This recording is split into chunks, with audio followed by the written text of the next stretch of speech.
जब से कानून भंग का काम शुरू हुआ है, जो स्वतंत्रता सेनानी थे वे किसी न किसी रूप में कानून भंग करते रहते थे, ब्रिटिश के कानून को मानना नहीं चाहते थे।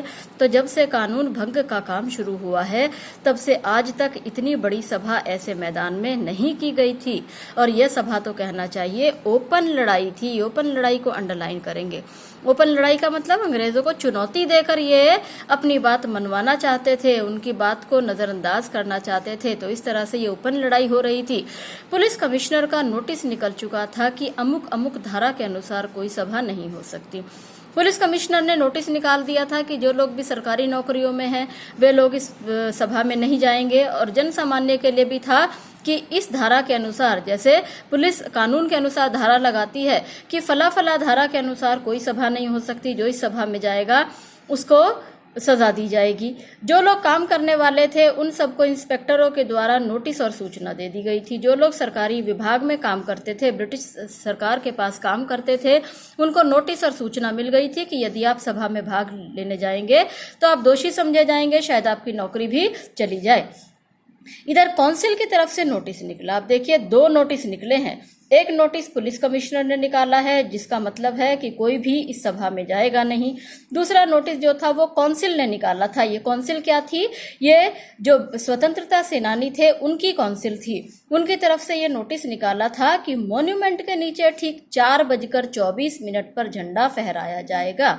स्वतंत्रता सेनानियों ने जन सामान्य से आग्रह किया था कि प्रत्येक जन मॉन्यूमेंट के नीचे 4:24 पर पहुंचे और झंडा फहराने में सहयोग करे तथा स्वतंत्रता की प्रतिज्ञा पढ़ी जाएगी। अपने देश को आजाद करने के लिए सबके मन में इस बात को डाला जा रहा था, सर्वसाधारण की उपस्थिति होनी चाहिए। सर्वसाधारण माने देश के प्रत्येक जन की यहाँ पर उपस्थिति होनी चाहिए।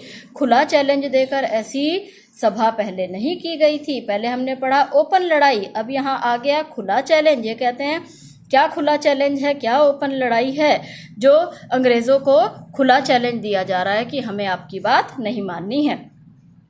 ठीक 4:10 पर सुभाष बाबू जुलूस लेकर आए। उनको चौरंगी पर ही रोका गया। सुभाष चंद्र बोस की बात हो रही है। चौरंगी एक जगह का नाम है, मोड़ का नाम है, वहां पर इनके जुलूस को रोक दिया गया। पर भीड़ की अधिकता के कारण पुलिस जुलूस को रोक नहीं सकी।